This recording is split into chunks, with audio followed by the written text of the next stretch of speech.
Hello, very beautiful community. A video has gone viral critiquing the Kremlin.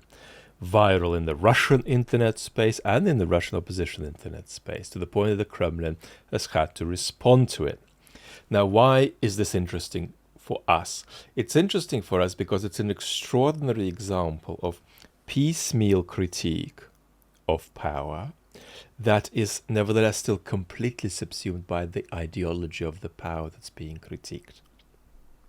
That's a very important political dynamic we've got to understand, because it's coming our way in the 2030s. So you've got to start getting our musculature ready, getting accustomed to it as it comes our way, beautiful community. And that, in fact, is a lot of how our coverage of Russia works here on the channels, because a lot of what we're really talking about when we talk about Russia is what it is that the West should avoid becoming in the near future, even though it might already be organically heading for it. Because Russia, of course, is much more an extreme example of something that global forces generate on a lesser scale elsewhere, rather than some kind of unique force of malignity on the international stage and in its domestic politics.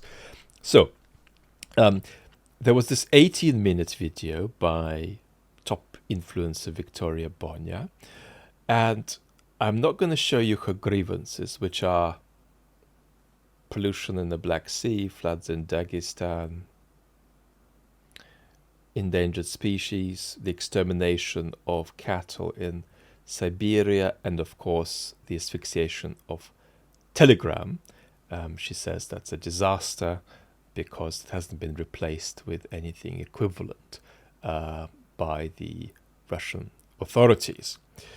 But I don't want to legislate on these issues or on the adjacent issues she raised in another video about her colleague, influencer who's got stage 4 cancer and whose husband is been given a prison sentence, because I just want to focus on the shape of her critique rather than the political hot chocolate, rather than on the particular political issues she complains about. Okay, let's rock and roll. We're going to press record, try to translate as we go, see if that works. I want to record an address to the President of Russia, Vladimir Putin. I'm doing this on behalf of the Russian people. They haven't asked me for it, but deep inside, I feel that I need to record this video. I think that the scariest thing is that all of these issues she's mentioned beforehand are there because you don't have proper information about the situation, Mr. Putin. You're not being given the right information. I consider you a very strong politician, but there's a lot you don't know, and that's why I'm doing this, so that we can get through these 1,000 people who approach your desk and leave a folder on it, so that you understand the pain that people feel. You're forbidding this, forbidding that, forbidding everything under the sun.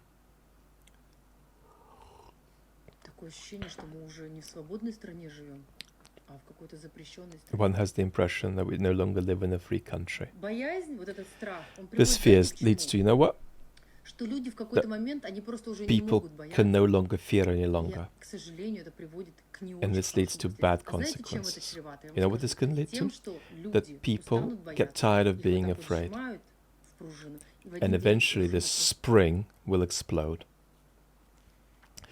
Then the Kremlin responds to her, and she inadvertently gets a lot of traction with the Russian opposition media, which she doesn't want, because she doesn't want to associate with them, because then she'd begin losing her giant Instagram audience of Russians in Russia.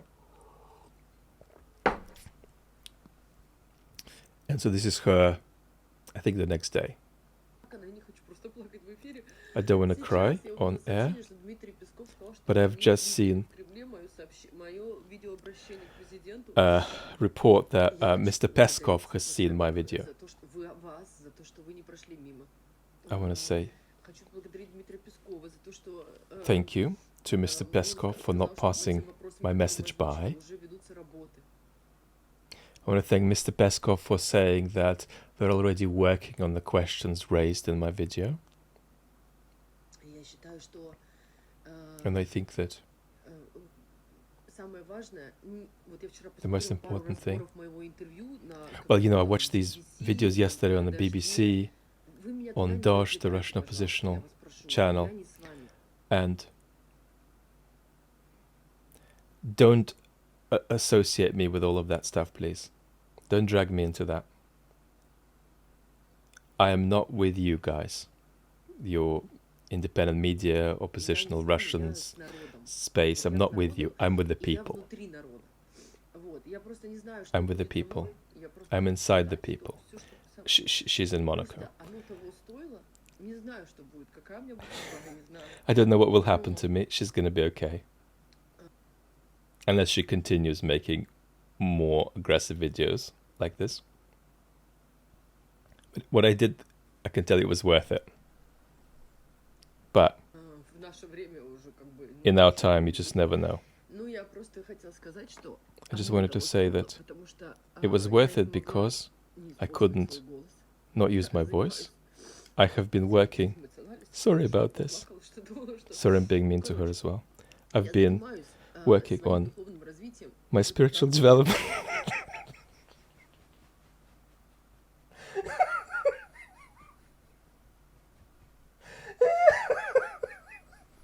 Oh my god. Oh my god. I think we've lost beautiful community. That's it. It's time to pack up, give up on the human race. I've been doing my spiritual development. And I would have betrayed myself if I had not come out and said what I said. That would have been a betrayal of my Russian spirit. Now, Mr. Peskov, the author of this video, has raised issues of considerable resonance. But for the sake of justice, I must inform you that we're already engaged in constructive work on all of these issues as we speak. And a lot of people are involved in that. All right. Now, beautiful community, you have been exposed by this important influencer because you haven't been working in your spiritual development, have you? Yeah, I know, right? Get informed, so watch it and get moving. So what's the analysis of this? Well, the Tsar is the good guy and his court are letting him down. This is the sort of thing Russians would say. So what she has no clue about being caught up in, as Russians are caught up in a resplendent degree, is something like the ideology of monarchism. Now, ideology is not a set of propositional claims you hold about the world that you could present in a seminar. It's more a kind of orientation toward politics that you have that is mostly not even consciously available to you. You could answer some questions about it, but it has a degree of depth and a degree of resonance that's not reducible to a set of 7 propositions. If you can say, my ideology is 7 propositions or 77 propositions, you don't have an ideology on the page. You just have some propositions that might have some kind of relation to your ideology, but that's not your ideology. Now, on the main channel video where I said that Trump's not a Russian asset, in fact the situation is worse, he's an ideological ally of Putin's, I went through 4 ideological washes. One I put aside, which is mysticism, it's something particular to the Kremlin. And then I gave Trump and Putin a score for fascism. How far are they immersed in that ideological wash? Putin more than Trump. Then I gave a score for a certain kind of hyper-neoliberalism, a certain kind of might is right ideological wherewithal. But then I talked about monarchism, for which both Putin and Trump got the highest score, and that's what this woman is caught up in. So what the hell is it? Its history matters, but its history matters not as something that got articulated in certain texts, but as the history of the ideological wash that we're participating now, that tells us where it's come from and so on. And in that light, we can talk about all kinds of things, including 19th century France. But for now, let me just try to cartoonishly capture this for us, or recapture it for us. So, the leader is there, and they are the only object with perceived legitimacy. Everything else is really sort of secondary to them. There's no meaningful sense in which there should be counter-majoritarian checks on that leader. And then that leader has a kind of trans-institutional access to the people. Institutions exist, but they are not very important, and they can be bypassed. And this is very organic connection. This is where this monarchism can begin to interpenetrate with the fascist ideological wash. The leader has this very organic connection with the people. She is mirroring it, right? A millionaire sitting in Monaco who does visit Russia quite a bit. And also, in fairness, her video has been picked up by a few Russian influencers who are in Russia, and they've said a similar thing. And right at the end, I'll say whether I think this is actually organic or a little bit of a state-sponsored operation. But it's organic in the sense that she means what she says. And she talked about how she is with the people. I'm inside the people. What does that mean? That's a very important idea, that the leader is with the people. And that's functionally very toxic and very important for Putin, because that's how he tells everybody not to challenge him. He tells the Russian liberal opposition not to challenge him because he's got the people with him. He tells the people not to challenge him because he's got the people with him, right? That's part of the point of some of these polls that the Russian state generates. It's to convince the population that everybody is in a place where they simply cannot question Putin as the only institute with legitimacy in the country. So the same, he's got a way of saying the same to his circle as well. Don't challenge me, I've got the people with me. So the leader, first of all, is the only institute with legitimacy. He's got a magical access to the people that gets beyond institutions. There's also an invocation of emergency powers. That's another overlap with fascism. And the point here is lots of big stuff is happening. So it's really important to leave things in the hands of the leader. And this is also supposed to be, we've done 3, maybe now point 4 about it might be, we've got this very basic arrangement. It's important to understand that it's not ideological. This is an ideology saying that to itself that it's not ideological. This is not about ideology. It's just about having the leader who gets things done. Don't misunderstand, right? It's unbelievable the degree to which pictures of politics that claim to be prudential or realist or about basic relations of power are enormously driven by ideas, are enormously ideological. And ideas and pictures of politics that motivate people's sort of orientation. And then beyond that, there is then a depoliticization structured into that ideology. In other words, if we've got this leader who is in some organic way connected to the people and institutions don't matter, and there's a bit of an emergency situation, so it's really important we get it clear that the leader's just got to do whatever he's got to do. And then we understand this isn't a very ideological arrangement, this is just good stuff that works. And then it's important that the people are depoliticized, that there are plebiscital electoral interactions, but in between them, the people have just got to get on with their private lives because the leader knows what they're doing. That describes Trumpism and MAGA better than it would describe, let's say, non-MAGA or anti-MAGA Americans. But there is a sense in which it does describe all of us a little bit, right? It's an ideology of depoliticization where we outsource power to a single person who doesn't care about institutions, right? So she's completely caught up in that ideological wash. It is the ideological wash on which the Kremlin depends for Russians to be deeply immersed in that.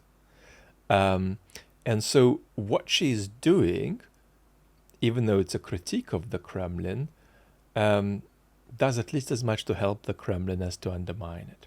Now, here is the question. Why is she doing it? And are the other influences doing it, including those based in Russia, who are sort of saying, Putin is great, but I've got a few grievances. Are they doing it as part of some kind of orchestrated campaign? The answer is, not so much we don't know, but probably to some degree, yes. It's just a question of what that degree is, right? There are certain things that are very vertical in that system. There are other things that are not at all vertical, right? In fact, it's a system that's specialized historically over the last decade and more in outsourcing presidential power to all kinds of amorphous groups who did all kinds of things with it, and then Putin would come in later and have a look at these things and say if he approved or not. And eventually, by the time of the full-scale invasion, Putin came to feel that he wasn't even strong enough, didn't have enough power to approve or disapprove of what these different amorphous groups did with power he outsourced to them. But it's plausible that something like the following is a dynamic. Plenty of these people had these grievances. And then certain folks in the regime gave them an idea of what were the parameters within which they could safely articulate these grievances, so that that would somehow serve the regime. For instance, by giving them something to show Putin about how some of his internet repression is not going down well and might be worth rethinking about because that's something the regime has been in conflict with itself about, right? Or it might be that this kind of release of oxygen is beneficial at this point for the regime because it gives the possibility for the airing of grievances, but in such a way that doesn't actually hurt it, right? So all of these are little snippets, but I thought this was a useful exercise for us to do. I don't think this is just us sort of going on safari and, if you like, observing exotic developments. It's stuff that's in an intensified form also represents what we in a less intensified form are struggling with. Let's love and talk very soon.